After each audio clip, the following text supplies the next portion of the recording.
नोटिवेट presents black pebble white pebble a motivational story.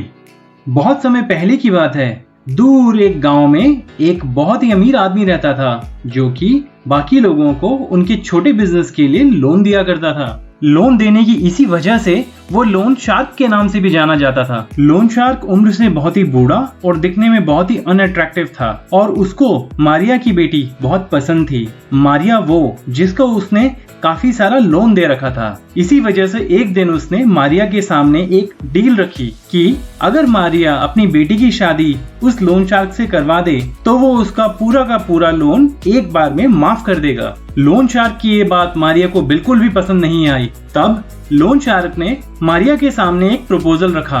Proposal यह था कि वो एक बैग में एक काला पत्थर और एक सफेद पत्थर डालेगा और मारिया की बेटी को बिना देखे उसमें से एक पत्थर निकालना होगा। अगर वो पत्थर काला निकला तो वो मारिया का पूरा लोन माफ कर देगा, पर उसके बदले में उसकी बेटी को लोन शार्क से शादी करनी पड़ेगी।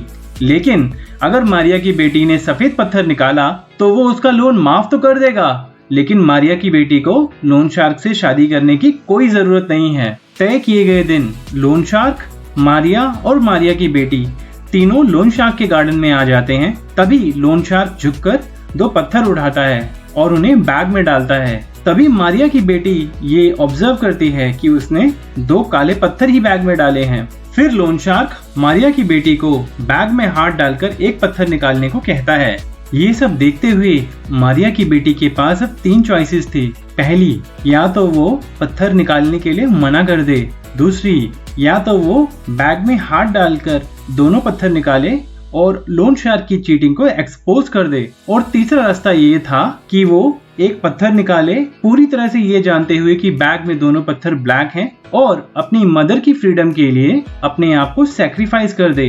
अब मारिया ने कुछ देर सोचा और फिर उसने बैग में हाथ डाला और एक पत्थर निकाला। बिना किसी को पत्थर दिखाते हुए उसने अपने हाथों को उलझाते हुए वो पत्थर गिरा दिया और ऐसे दिखाया कि जैसे वो पत्थर उसके हाथ से गलती से गिर गया हो। अब वो पत्थर बाकी पत्थरों के ढेर के बीच में था। अब मारिया की बेटी लोन शार्क से कहती है कि क्या आप प्लीज बैग में हाथ डालकर पत्थर निकालेंगे? जो भी पत्थर बैग में होगा उससे पता चल जाएगा कि मैंने कौन सा पत्थर निकाला था। एक्सपोज ना होने के डर से लोन शार्क भी उसकी बात मान गया। लोन शार्क ने बैग से ब्लैक पत्थर निकाला और इस तरह से मारिया का लोन पूरा माफ हो गया और उसकी बेटी को लोन शार्क से शादी भी नहीं करनी पड़ी। इस कहानी से हमें यह सीख मिलती है कि हमें डिफिकल्ट सिचुएशंस में आउट ऑफ द बॉक्स सोचना चाहिए और सिर्फ उन्हीं ऑप्शंस को नहीं देखना चाहिए जो हमारे सामने हो, बल्कि अपनी out of the box thinking से हमें अपने लिए नए ऑप्शंस क्रिएट करने चाहिए।